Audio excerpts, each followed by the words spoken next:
So a little bit of background about EFT and how and when it was developed.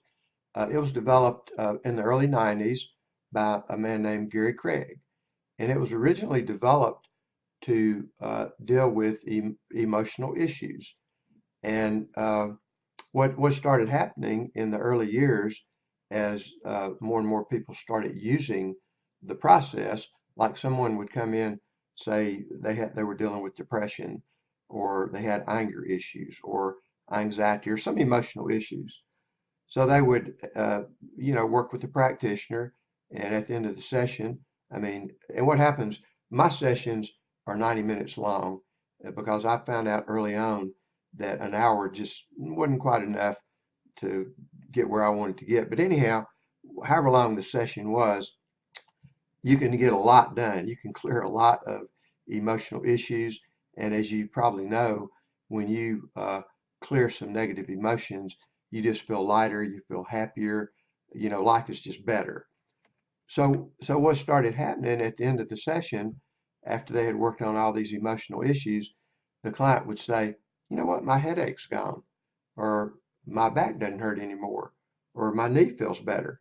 In other words, there were all these physical symptoms that were just dissipating without the practitioner didn't even know the person had those, and the person was not focusing on those, but as they got relief from a variety of emotions, the physical issues started going. So that led people to start experimenting with just using EFT for physical pain relief, chronic pain relief, acute pain relief, and the results were astonishing. I mean, there's people that were in the pain management business. They had clinics where they used different types of physical therapies and medications and hypnosis and affirmations and all that.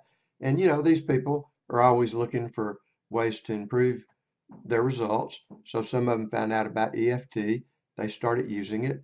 And after a few months, they found they were getting faster and more effective results from EFT than anything else. So they turned their whole practice in to, dealing with pain with EFT. And another thing that's really cool about EFT is that you can, teach it to your clients to use for themselves. I mean, that's another point of these do-it-yourself videos is I was quite amazed. I mean, when I created the videos, they were created to give people an experience of what's possible. But the feedback I've had, I was really surprised at the results people were getting from just a video. So anyhow, to be continued.